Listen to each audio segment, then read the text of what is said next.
News Alert with developments on our top story as the FBI obtains a warrant to look over more than 650,000 new emails found on devices that may have been used by Hillary Clinton's top aide, Huma Abedin.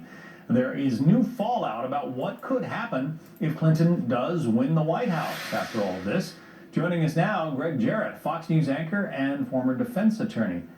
So the prospect of a sitting president being indicted, or perhaps being indicted before winning the presidency, is actually out there. Yeah, it is out there. Probably not before, but after she were to take office, assuming she wins. And what's interesting is there is broad constitutional immunity against prosecution for ordinary crimes for any president. It's even in the Federalist Papers. The framers talked about that. What they didn't talk about, and legal scholars have never contemplated, is what happens. Does that immunity apply for acts that are committed before somebody assumes the office of president? So if Hillary Clinton wins the presidency and somehow is indicted, and I know a lot of people are saying that's not going to happen, but if she somehow is indicted, she wouldn't face charges while she is president.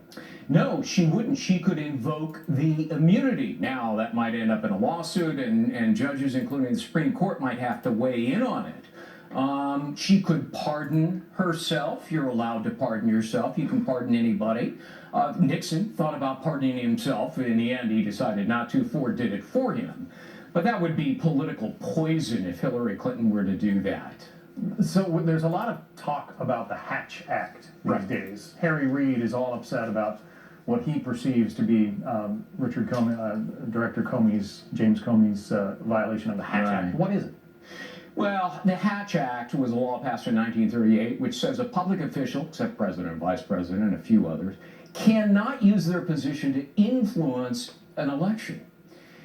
Well, look, there's no Hatch Act violation here. There's no evidence that Comey intended to influence the election. Sure, his decision to announce this may have that effect, but he didn't intend to. By all appearances, he intended to simply correct the record before Congress, his sworn testimony, in which he said the case was closed.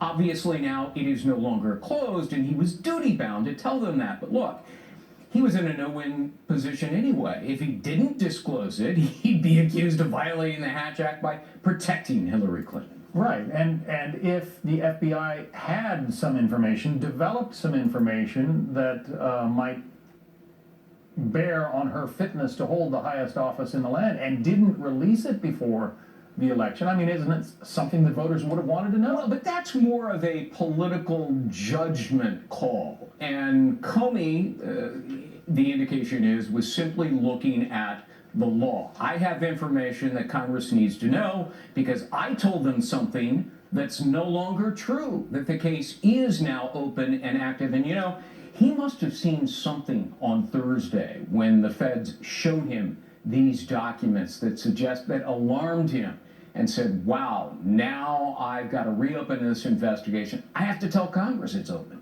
Now, I know you've written on FoxNews.com about what happens if Hillary Clinton is elected. It doesn't appear that there's going to be a honeymoon period with Congress. Right. And in fact, investigations into the email situation and other possibilities could start right away. Her husband was the second president ever impeached. Right. Could she be impeached over this email? You cannot be impeached for conduct that happened before you became president. Impeachment only applies to actions taken during the course and scope of your duties as president of the United States. But look, she could be, dead in the water and disabled the same way Nixon was during Watergate. He squandered the trust and goodwill of the American people, could get nothing done with Congress in terms of meaningful legislation. There will be continuing investigations by Congress, assuming Republicans hold the House, into bribery, obstruction of justice, perjury, fraud, illegal use of a nonprofit charity, i.e. her foundation, pay for play. All of these are active investigations which the chairman of the various committees in Congress have vowed they will pursue and pursue vigorously. And if memory serves, she was a young lawyer who served the committee, working the Democrats on the committee, impeaching. She was. And, you know, one wonders, did she learn nothing from the Nixon scandal? That power tends to corrupt and you have to sort of behave yourself. You know, most people who are enveloped by scandal learn from one scandal. Yeah. Clean up your act, stay away from it. Hillary Clinton, it's one after another, whether it's Qatar Futures or Whitewater or Travelgate or emails or Benghazi, the list goes on and on and on. It is one after another. The FBI director described it as what? Bad judgment.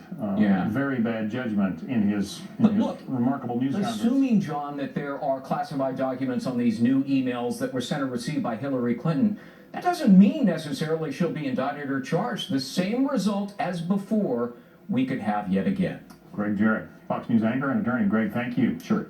Jenna.